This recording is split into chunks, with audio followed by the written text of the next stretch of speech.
dan dengan lagu pembuka rekoleksi, Jangan lelah dan peganglah tanganku, Roh Kudus. Silakan.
masuk dalam rekoleksi. Kepada Romo Devanto Okang, kami persilakan Romo. Baik, selamat pagi, selamat berjumpa dalam rekoleksi pada hari ini. Selamat pagi Romo. Pagi Romo. Baik, saya mau share screen dulu, apakah bisa?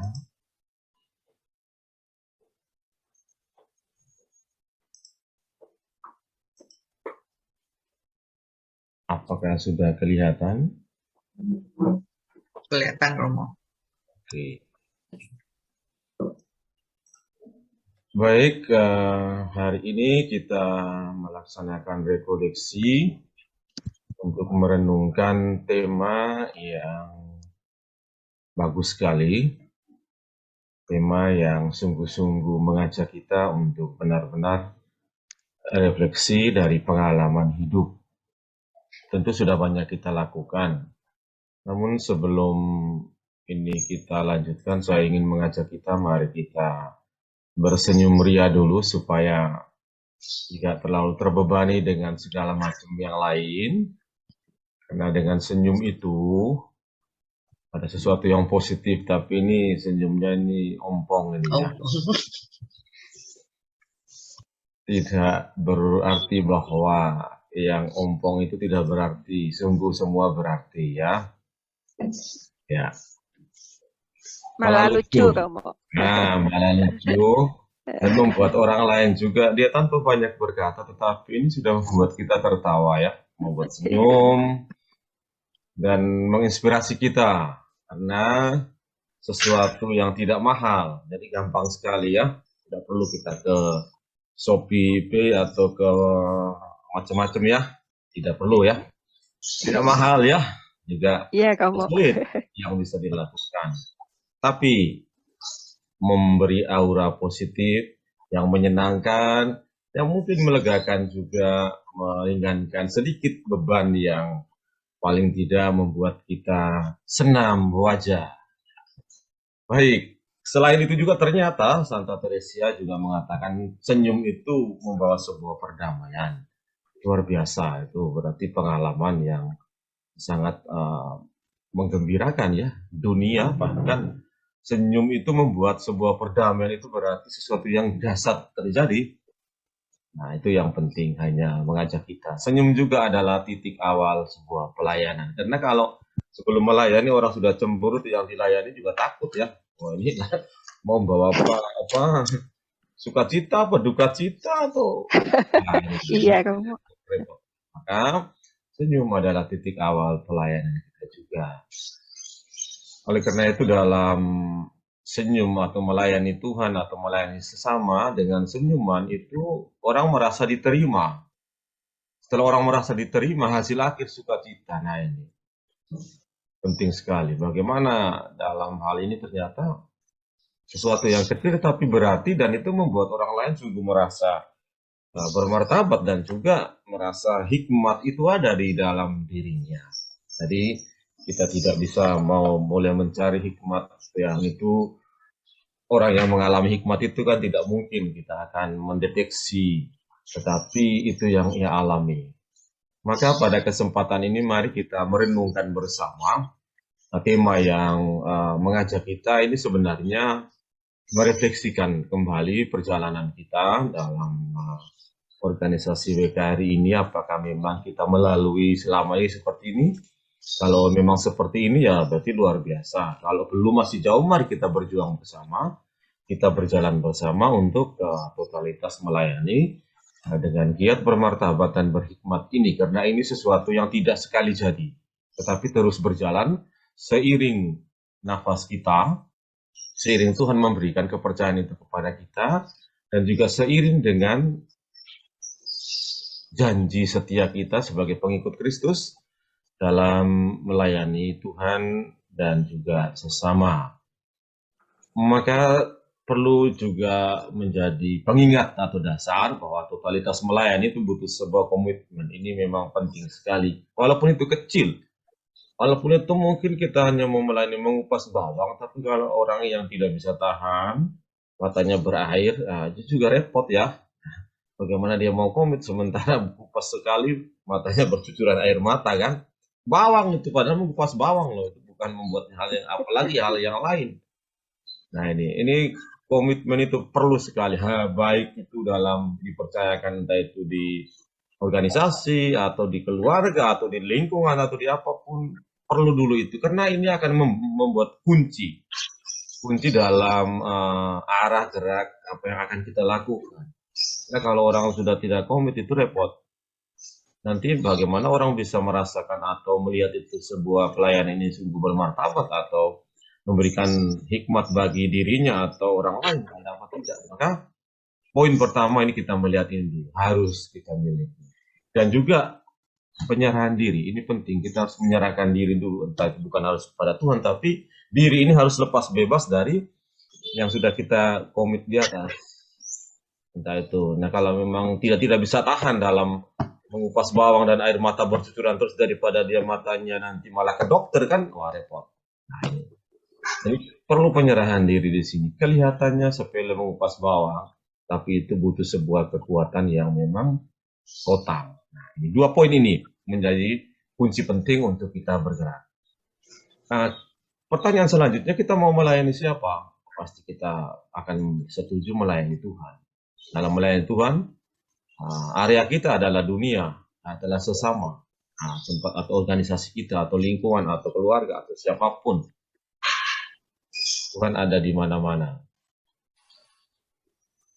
Nah, maka saya teringat sangat bagus apa yang diwawancari oleh Santa Teresa dari Kalkuta. Suatu waktu itu ditanya perihal sebab dia melakukan semua ini, rela meninggalkan seluruh kenyamanan yang mungkin didapatkan dalam biara. Jawabannya yang sungguh bagus, membuat orang sungguh berefleksi, karena ia melihat Tuhan di dalam diri setiap orang. Nah ini, kalau kita mencermati kata-kata ini, ada kata giat di dalamnya, ada kata bermartabat di dalamnya, ada kata berhikmat di dalamnya. Saya melihat Tuhan. Nah ini berarti jawaban yang dari sebuah hidup iman yang sungguh luar biasa.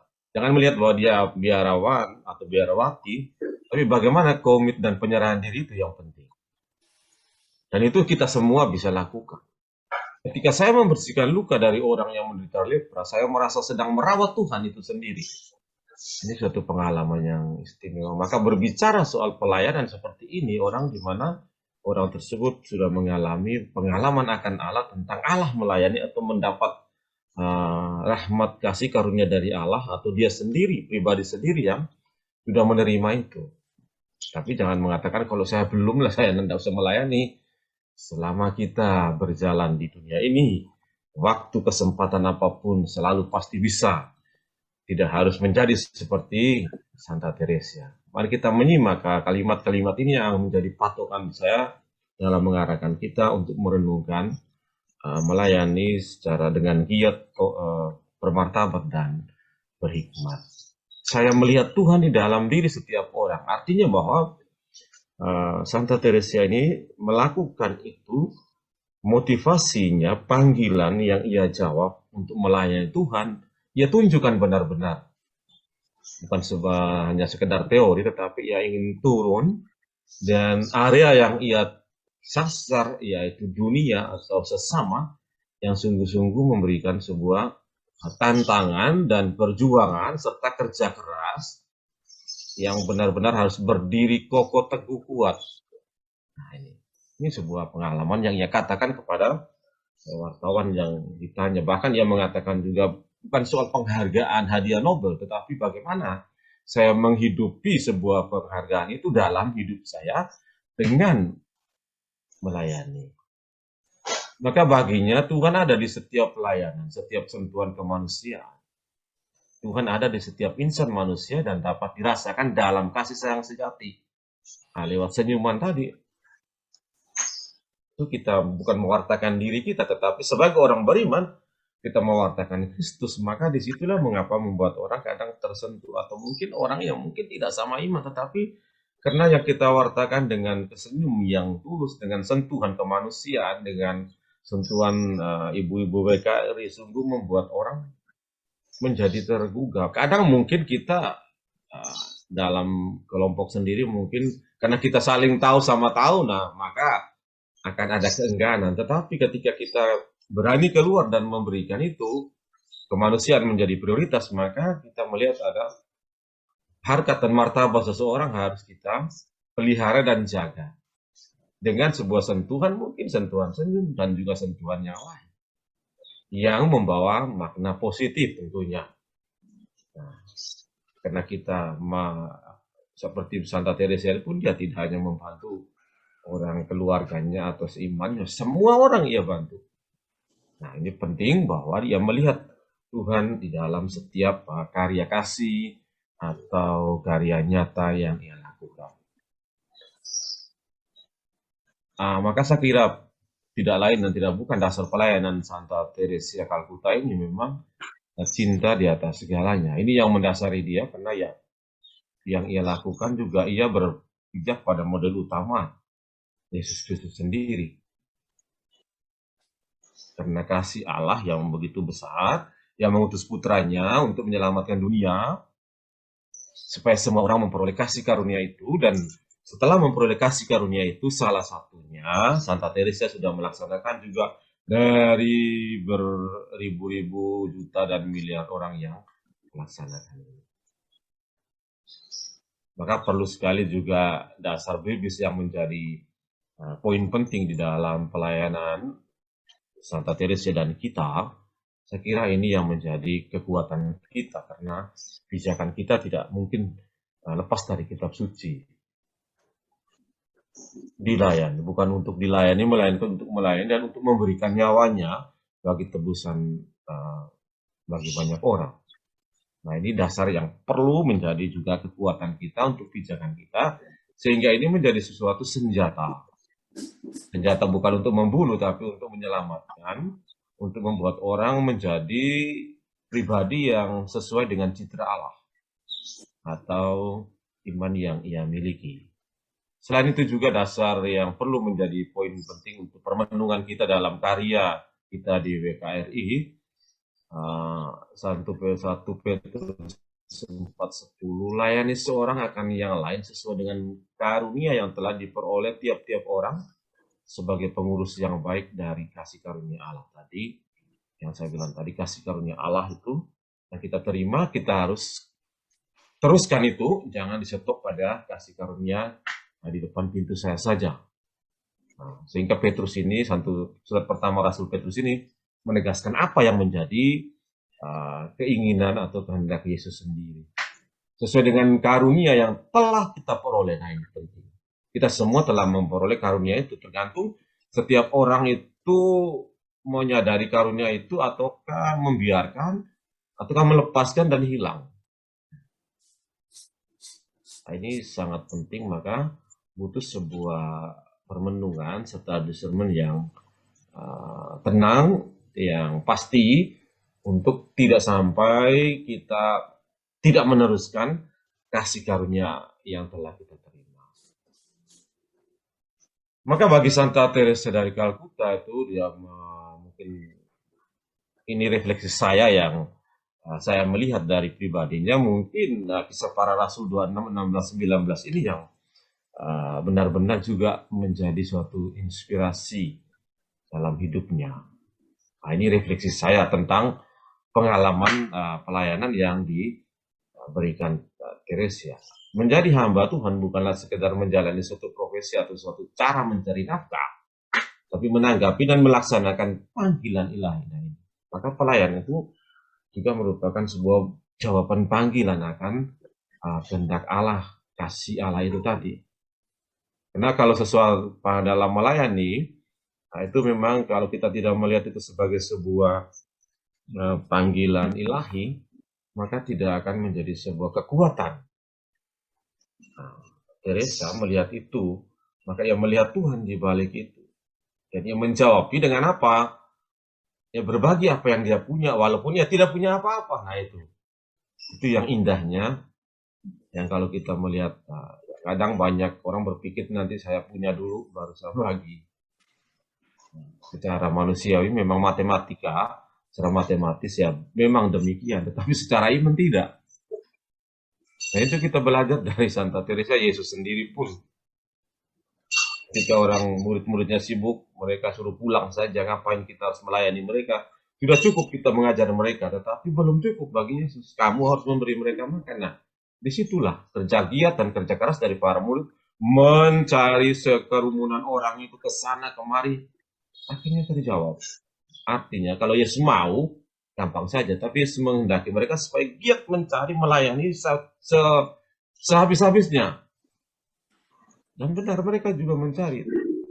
Dan Tuhan menunjukkan ada seorang anak yang membawa itu. Dan akhirnya memang dari kerja giat membuat semua orang menjadi mengalami selain makanan rohani, sabda yang diwartakan dan juga jasmani.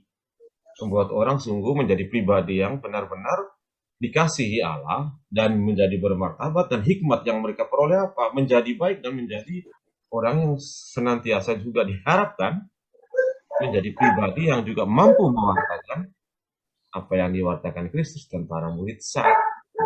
Dan sekali lagi, Santa Teresa melaksanakan. Apa yang perlu untuk mendukung pelayanan ini? Maka itu satu giat. Nah, giat ini sebagai suatu anak panah ya.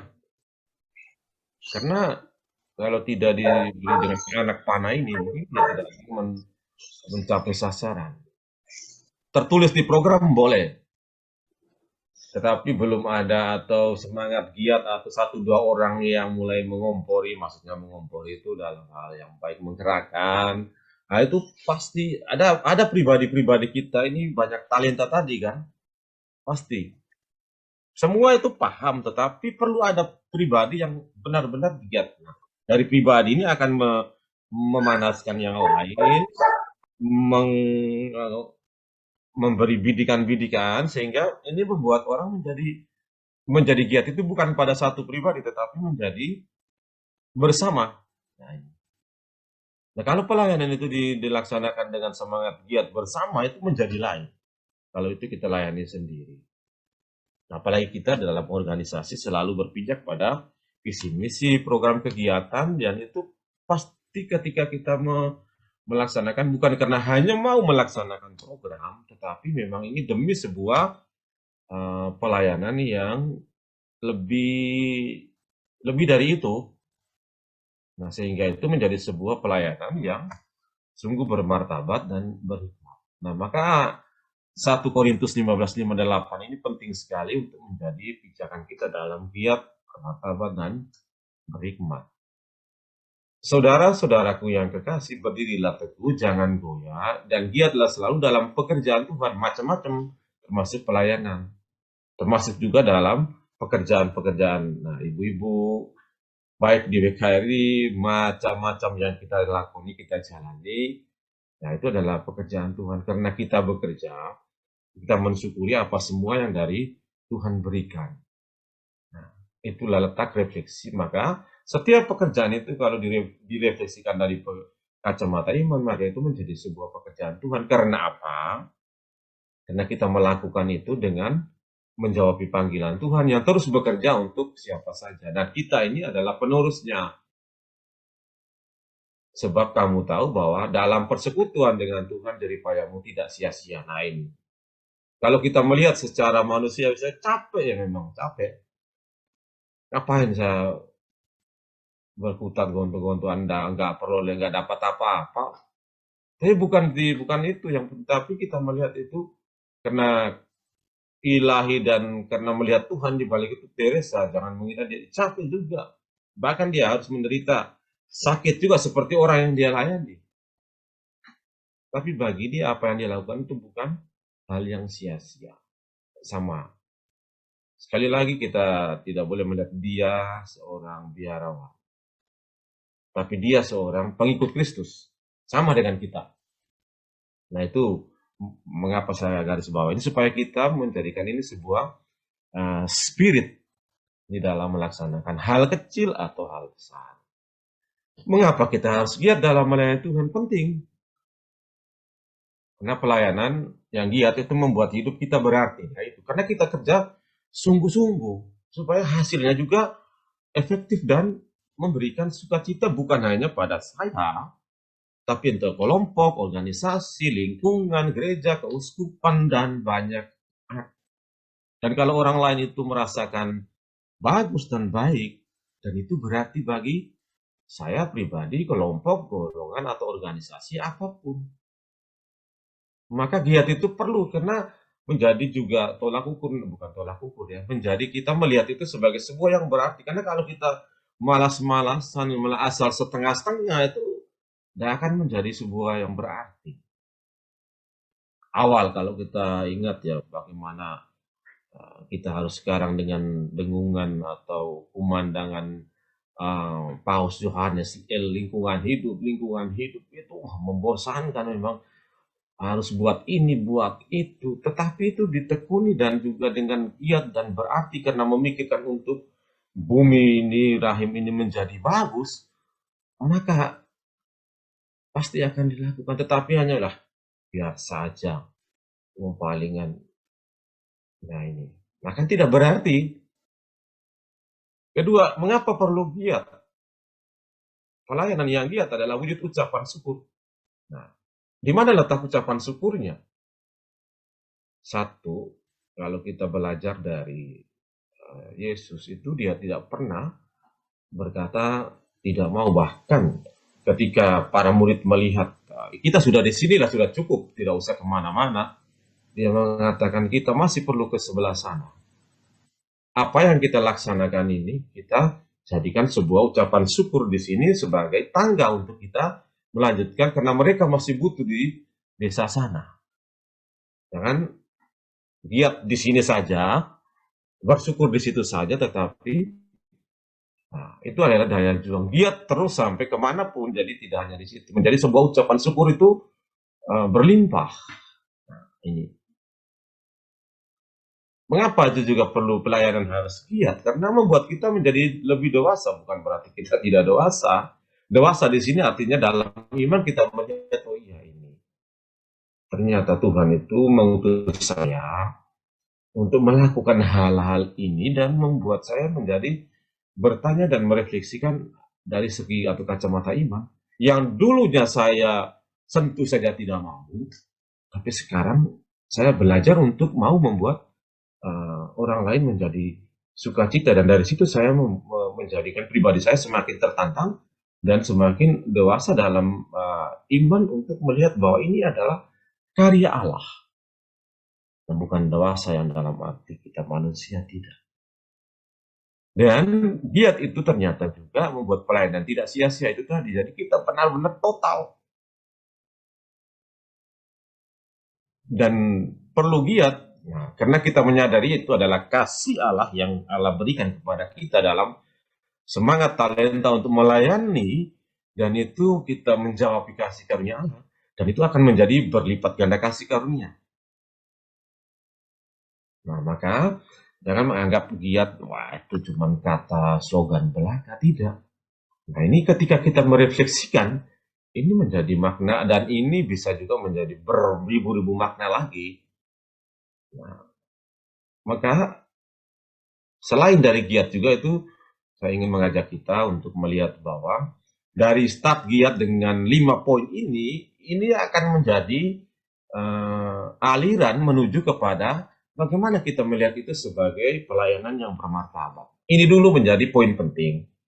Nah, ketika orang membuat hidup kita berarti, ketika melayani itu membuat berarti, maka kita juga akan membagikan kepada siapapun dan orang lain menjadi berarti dan merasa itu berguna dan mencicipi atau memperoleh sebuah sukacita sebagaimana Sang Pencipta menciptakan dia baik adanya. Apakah itu bukan kita membuat orang lain menjadi bermartabat? Nah, dasar dari bermartabat dan berhikmat, api pelayanannya harus dengan api pelayanan Roh Kudus. Nah, ini. Nanti roh-roh yang lain akan menggoda kita.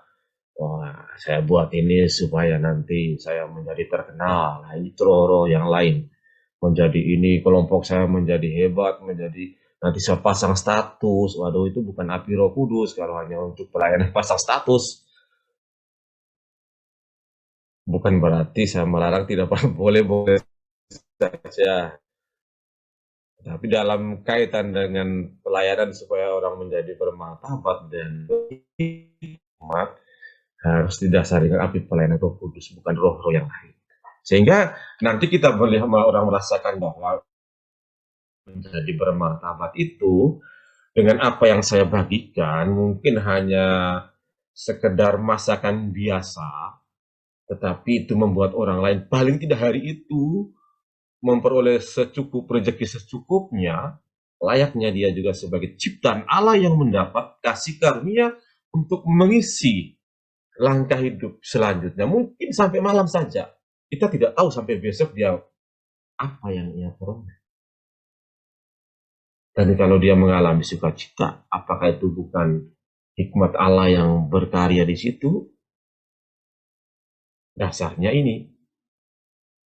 Maka jangan goyah di nyanyian tadi, Roh Kudus itu tadi. Nah itu saya tidak mempersoalkan nyanyian itu dari siapa, tapi kata-katanya itu menjadi poin penting juga. Maka janganlah hendaknya kerajinanmu kendor, biarlah rohmu menyala-nyala dan layanilah Tuhan. Nah ini, Paulus pada umat Roma itu dia begitu luar biasa menggebu-gebu. Yang melayani bahkan yang mewartakan jangan kendur kerajinanmu itu benar-benar kamu laksanakan terus, giat dan maju dan biarlah rohmu menyala-nyala. Layanilah Tuhan. Bukan menyala-nyala dan tidak melayani Tuhan atau menyala-nyala untuk bertengkar. Nah ini bahaya. Nah, saya kembali lagi mengingatkan kita untuk meresapi kalimat ini. Bagaimana Santa Teresia di dalam kalimat ini ia sungguh membuat orang lain menjadi pribadi yang bermartabat. Kita perhatikan wajah-wajah mereka ini luar biasa ya, yang digendong senyum hampir semuanya ketika berada dekat Santa Teresa, ketika dia menyentuhkan tangannya itu karena apa? Dia ingin bahwa dia melihat ini ciptaan Allah yang saya juga sebagai ciptaan Tuhan, maka saya harus membuat mereka dengan apa yang saya miliki menjadi seorang pribadi manusia ciptaan yang sungguh bermartabat. Walaupun dia hanya menggendong, walaupun dia hanya datang menyapa, walaupun dia hanya datang menegur atau membersihkan, tetapi orang yang merasakan itu sudah melihat bahwa ini saya sungguh diperlakukan sebagai seorang manusia yang seyogianya juga memperoleh sukacita seperti orang lain. Nah ini penting. Jadi setiap pekerjaan kita yang kita berikan, yang kita laksanakan dalam momen-momen itu menjadi sesuatu yang berharga. Ketika kita duduk dan merefleksikan itu, maka akan menjadi sebuah karya yang bagi saya, oh iya, mungkin dengan kita membagikan sebungkus nasi, lauk pauk itu, bagi orang itu menerima dengan sukacita di dalam situasi COVID, itu bagi dia luar biasa. Dan bagi kita sendiri pun ketika kita berefleksi dan itu menjadi suatu karena kita membuat orang lain sungguh menjadi pribadi yang baik. Pribadi yang baik yang juga memperoleh sukacita dan martabat itu sama dengan apa yang juga Tuhan berikan kepada kita. Maka kalimat-kalimat ini yang sungguh bermartabat dan berhikmat adalah berikanlah tanganmu untuk melayani. Tangan ini harus kita berikan. Dan berikan hatimu untuk mengasihi. Jadi artinya bahwa seluruh jiwa raga sebenarnya.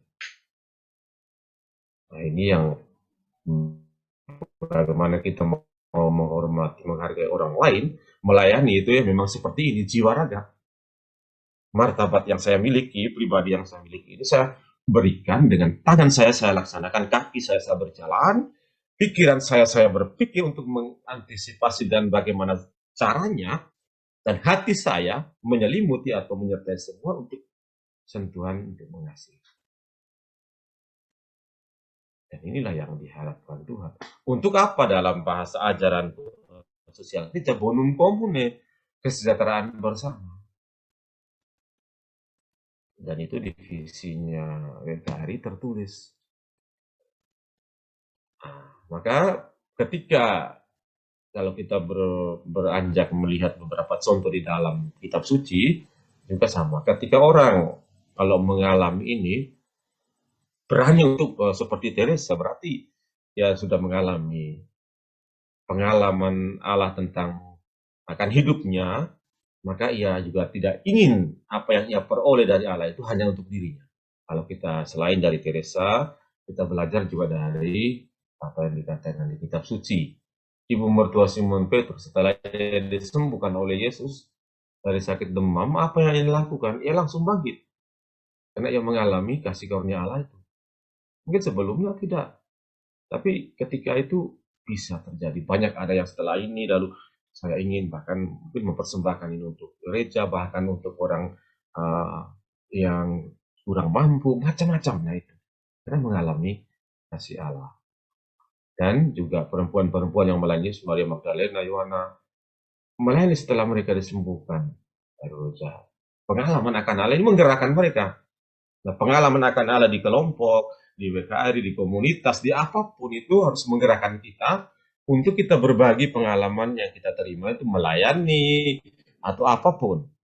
Sehingga itu tidak hanya stop di kita saja. Dalam melayani tidak ada pelayanan besar atau kecil. Semuanya disesuaikan dengan Allah, sesuai dengan kasih karunia Allah berikan kepada kita.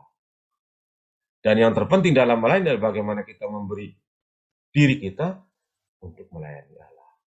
Maka tadi selain komitmen yang ingin saya garis bawahi oleh Kolose juga sama.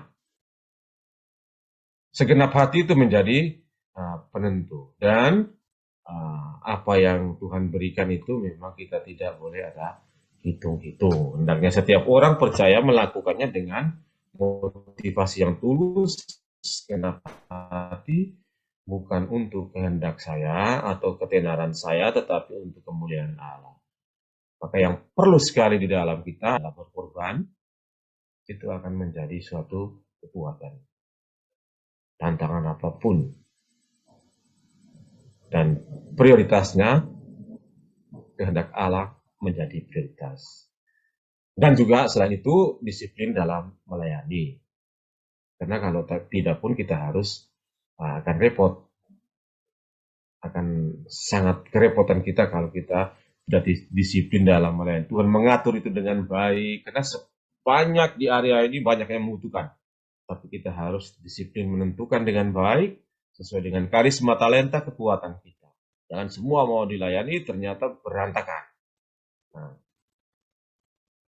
pesan pelayanan sejati akan terlihat dalam kerendahan hati kita saat melayani Allah dan sesama dengan penuh giat, menjadikan orang bermartabat dan berhikmat. Tetap semangat melayani Tuhan dan berdoa agar Tuhan semakin menguatkan kita semua. Terima kasih. Demikian permenungan dan refleksi yang bisa saya bagikan untuk kita bersama-sama, berjalan bersama-sama. Saya yakin, saya sendiri pun masih berjuang terus, tetapi tidak salah kita berjalan bersama. Semakin banyak kita berjalan bersama, akan menjadi lebih mudah. Terima kasih, matur nuwun, Tuhan memberkati.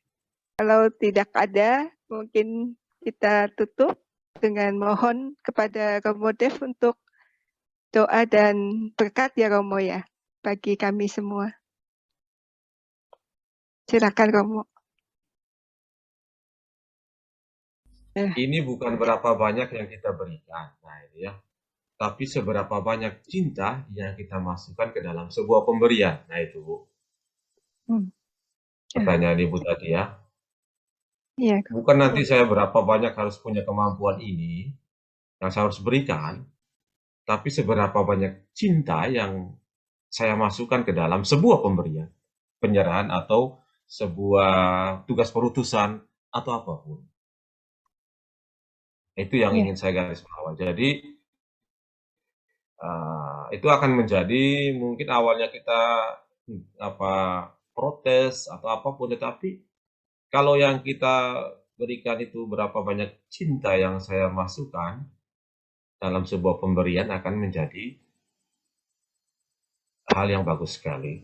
Dan sama sih sebenarnya kalau dalam sebuah soto kambing, seberapa banyak bumbu yang saya masukkan sesuai dengan takarannya, maka akan sangat menjadi bagus. Tapi saya masukkannya sembarangan, tidak sesuai dengan menunya soto, Porsinya. maka tidak akan menjadi rasa cinta itu, maka nanti nggak akan laku. Nah, itu sekedar perbandingan. Iya. Iya, Romo.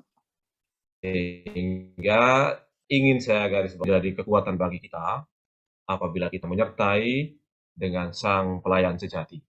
Nah, itu akan menjadi kekuatan dan gerakan-gerakan itu akan menjadi yakin, sertaikanlah pelayanan dengan api Roh Kudus. Maka pelayanan itu akan membuat kita menjadi semakin giat dan membuat orang lain merasakan atau membuat kita melihat itu sungguh bermartabat dan menjadi berhikmat untuk Tuhan, untuk kita, dan untuk siapa saja. Mari kita akhiri dengan doa dan berkat. Saya doa dulu atau doanya dari ibu-ibu? Dari Romo saja, Romo. Jadi Romo mendoakan kami dan berkat. Ya, Romo. Oke, baik. Mari kita hening sejenak sebelum memanjatkan doa dan mohon rahmat berkat Tuhan dalam setiap peristiwa hidup kita, keluarga kita, dalam organisasi kita, dalam pelayanan kita, agar kita semakin diteguhkan dengan refleksi pada siang hari ini. Kita semoga berjalan bersama-sama dalam tekad pelayanan sehingga menjadi sukacita. Dalam nama Bapa dan Putra dan Roh Kudus. Amin. Tuhan Allah yang Maha Kuasa, syukur atas segala rahmat cinta yang Kau limpahkan bagi kami, ibu-ibu, berkat ranting Lukas yang merenungkan, merefleksikan pelayanan sebagai sebuah totalitas dengan giat, bermartabat, dan berhikmat.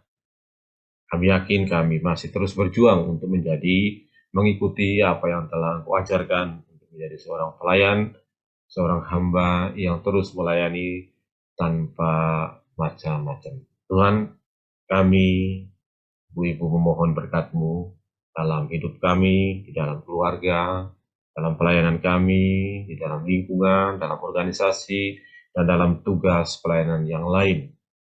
Kami yakin masih belum sempurna, kadang kami banyak godaan ini dan itu, namun utuslah roh, api Roh Kudus-Mu agar kami mampu menentukan keputusan discernment yang baik demi kemuliaan nama-Mu dan demi orang-orang yang dipercayakan kepada kami untuk kami layani.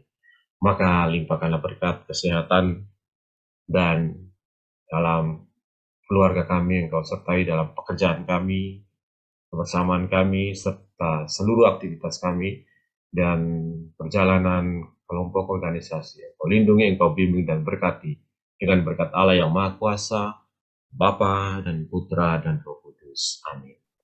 Amin. Terima kasih banyak, Romo Devanto. Ibu-ibu, kita akan tutup dengan satu pujian. Hidup ini adalah kesempatan. Silakan Ibu Ani.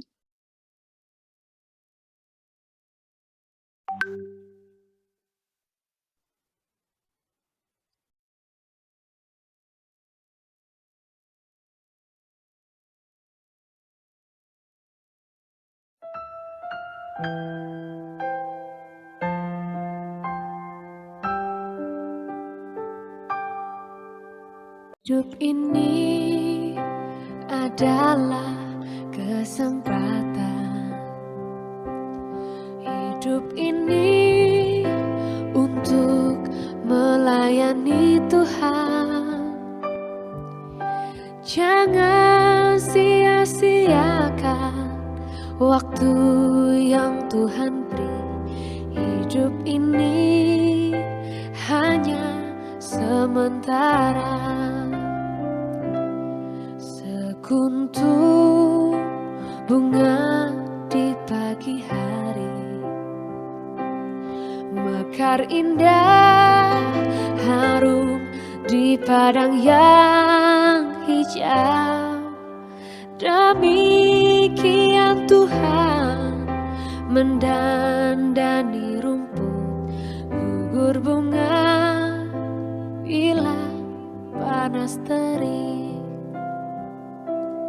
Oh Tuhan, pakailah hidupku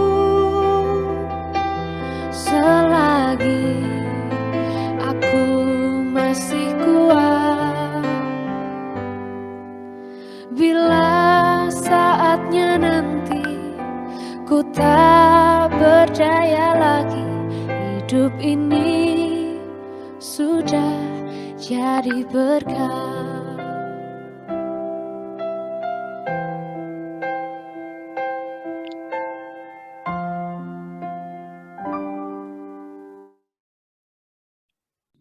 Ayo dibuka videonya, ibu-ibu silakan. Yang tidak buka Kita menyesal. foto bersama Romo Dev. Oke, 1, 2, 3. Halaman satu lagi. Romo Devnya, nah, ya. Oke, sudah. Mari kita tutup acara rekoleksi pada siang hari ini dengan doa penutup oleh Ibu Lili. Kepada Ibu Lili kami persilahkan. Mari kita tutup acara ini dalam doa. Dalam nama Bapa dan Putra dan Roh Kudus. Amin. Allah Bapa yang baik, kami mengucap syukur dan terima kasih atas pernyataan-Mu dalam acara pertemuan wanita Katolik Ranting Lukas.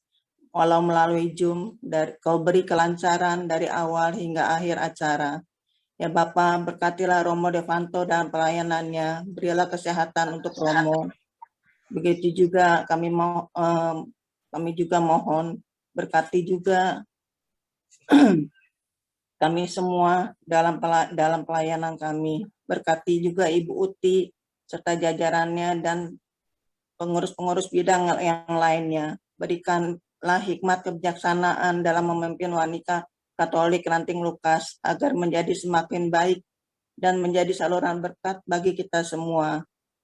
Bapa yang penuh kasih, kami juga berkatilah juga kami semua dalam pelayanan, dalam pekerjaan, agar tidak menjadi beban bagi kami. Tetapi marilah kita awali dengan senyuman, sebagaimana Romo seringkan iman kepada kita, harus kita bawa semua pekerjaan dalam senyum, membawa semua orang bahagia.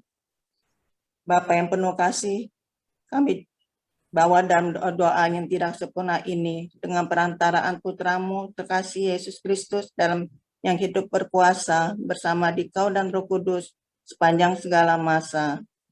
Amin. Kemuliaan kepada Bapa dan Putra dan Roh Kudus seperti pada permulaan, sekarang, selalu dan sepanjang segala abad. Amin. Santa Ana, doakanlah kami. Dalam nama Bapa dan Putra dan Roh Kudus. Amin. Amin. Terima kasih Ibu Lili. Dengan demikian selesai sudah rekoleksi kita. Terima kasih banyak kepada Romo Devanto, juga kepada ibu-ibu semua, terutama semua ibu-ibu yang terlibat dalam tugas di rekoleksi ini. Tuhan memberkati kita semua. Sampai jumpa bulan depan. Terima kasih.